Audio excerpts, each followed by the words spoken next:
सभापति महोदय, हमारे क्षेत्र की गैंग कनाल जो कि हमारे क्षेत्र की एक जीवनदायिनी नहर है, उसमें अक्सर हमारे किसानों के साथ अन्याय होता है। जब भी पंजाब के अंदर धान की बुआई होती है, उस वक्त हमारे हिस्से का पानी पंजाब काट लेता है। यहाँ मंत्री जी बैठे हैं, मेरे सत्ता पक्ष के साथी कहते हैं कि हमारी डबल इंजन की सरकार है। मैं आपसे मंत्री महोदय से निवेदन करूंगा, जरा डबल इंजन की सरकार दम दिखाए और हमारे हिस्से का पानी हमें दिलाए। मैं आपसे यह भी निवेदन करूंगा, माननीय सभापति महोदय, हमारे घग्गर नदी का राइस बेल्ट जो धान की फसल बुआई करता है, उसको बरसात के समय में पानी की मार पड़ती है। किसान धान की फसल की बुआई का खर्च भी उठा लेता है और उनकी फसल पानी के बिना बर्बाद हो जाती है। तो मैं आपसे निवेदन करूंगा कि बरसात के दिनों में घग्गर का जो पानी है पीछे लोहगढ़ के अंदर और उससे आगे के जो बांध बने हुए हैं, उनके जो रोकने के पानी के तरीके हैं, उनको हटाकर हमारे टेल क्षेत्र पाकिस्तान की बॉर्डर तक घग्गर नदी जाती है, वहाँ पानी पूरा दिया जाए। माननीय सभापति महोदय, मैं आपसे एक ये भी निवेदन करूंगा कि गंग कनाल के अंदर सीएडी के द्वारा जो खाड़े बनाए जा रहे थे, वो पिछले केंद्र सरकार ने अपना हिस्सा न देकर और उन खाड़ों को बनाना बंद कर दिया। विगत माननीय अशोक जी की सरकार ने एक एमओयू के लिए प्रस्ताव भेजा केंद्र सरकार को कि भी ये खाड़े पुनः चालू किए जाएं। तो मैं माननीय सभापति महोदय, आपके माध्यम से मंत्री जी से निवेदन करूंगा कि आप इस एमओयू को शीघ्र करके और उन किसानों के सीएडी में खड़े बनवाएं। माननीय सभापति महोदय, मैं आपके माध्यम से घग्गर नदी क्षेत्र में बहुत से ऐसे पुल हैं, जब भी घग्गर नदी आती है तो गांव का कनेक्शन जो है, गांव का जो संबंध है, वो शहरों से कट जाता है। बच्चे स्कूल नहीं जा पाते, उनका ज़्यादा बड़ा बजट भी नहीं है, बस 2-4 करोड़ रुपए का बजट है। 2-4 पुल हैं, जैसे मैं आपको एक पुल की बात करता हूँ, 91 GB जो पाकिस्तान के बॉर्डर पे है। 10 गांव एक तरफ आते हैं और एक तरफ शहर आ जाता है। 4 महीने तक अगर घग्गर नदी चलती है तो बच्चे स्कूल नहीं जा पाते और वहाँ के किसान जो है अपनी फसल लेके शहर नहीं जा पाते।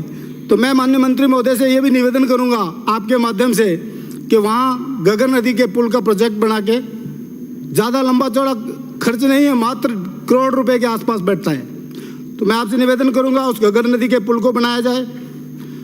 और मैं आपसे यह भी निवेदन करूँगा कि हमारे रायसेन विधानसभा क्षेत्र के पास में सूरतगढ़ विधानसभा क्षेत्र है, वहाँ केंद्र सरकार का बीज निगम का एक फार्म है, हजारों बीघा जमीन उनके पास है और घग्गर नदी का जब भी पानी आता है तो वो उसको रोक लेते हैं। जब हमारे क्षेत्र के किसानों को धान में पानी देने की जरूरत होती है उस वक्त तो वो रोक लेते हैं, जब उनके पास एक्सेस पानी होता है तब हमारी फसलें खराब करने के लिए पानी छोड़ देते हैं। तो उसमें एक तय किया जाए कि हमारा पानी जितना हमारा हिस्सा है वो उनको दिया जाए। मैं आपसे ये भी निवेदन करूँगा, कृषि यंत्रों और डिग्गियों पे जो सब्सिडी दे रहे हैं बहुत कम है। लागत आज से 10 साल पहले वही सब्सिडी थी, आज लागत बढ़ चुकी है। तो उन डिग्गियों की और कृषि यंत्रों की सब्सिडी बढ़ाई जाए और उसके साथ उनमें संख्या भी बढ़ाई जाए, क्योंकि पहले कम लोग किसान मांग करते थे, अब बहुत किसान मांग कर रहे हैं। माननीय सभापति महोदय, मैं आपके माध्यम से यह निवेदन करूंगा कि हमारे क्षेत्र के अंदर इस वक्त नरमे की फसल के अंदर लाल सुंडी का प्रकोप चल रहा है और उससे किसान की नरमे की फसल बर्बाद हो चुकी है। तो मैं आपसे निवेदन करूंगा कि आप इस नरमे की सुंडी के जो इलाज का रोकथाम करवाने के लिए कृषि विभाग और सिंचाई विभाग, क्योंकि पानी के अंदर दूषित जल आता है उसका भी प्रभाव पड़ता है, तो उसको कहें कि रोकथाम करें और अगर किसी किसान की फसल खराब हो जाती है तो उसको व्यक्तिगत बीमा भी दिलवाएं।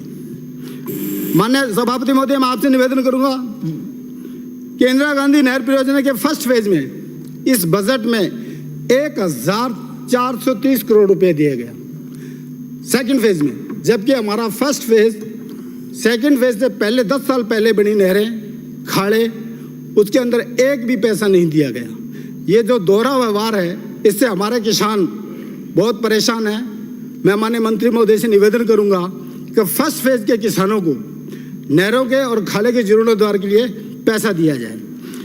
वन विभाग में माननीय सभापति महोदय आपके माध्यम से निवेदन करूंगा कि हमारे विधानसभा क्षेत्र के अंदर आए दिन हिरणों के शिकार हो रहे हैं और लोगों में बहुत बड़ा आक्रोश है। उस पर कोई स्थायी व्यवस्था नहीं की जा रही, शिकारियों को पकड़ा नहीं जा रहा। इस कारण से हमारे वहाँ के लोग बहुत परेशान हैं। मैं आपसे निवेदन करूंगा कि उन शिकारी को, और अगर पकड़ा भी जाता है तो वन विभाग ऐसे लोगों को पकड़ते हैं जो बेचारे छोटे छोटे लोग होते हैं, नाक शिकार करते हैं, उनको पकड़ के फंसा देते हैं। मैं आपसे निवेदन करूंगा कि वन विभाग के अंदर एक जूली फ्लोरा खरपतवार है जो सड़कों के किनारे और नहरों के किनारे बहुत ज़्यादा है। आए दिन एक्सीडेंट का कारण बनते हैं। नहरों में उनकी झाड़ियाँ जाने से नहरें टूटनी है। तो मैं आपसे निवेदन करूंगा इस जूली फ्लोरा को खत्म करने के लिए कोई तरीका निकाला जाए।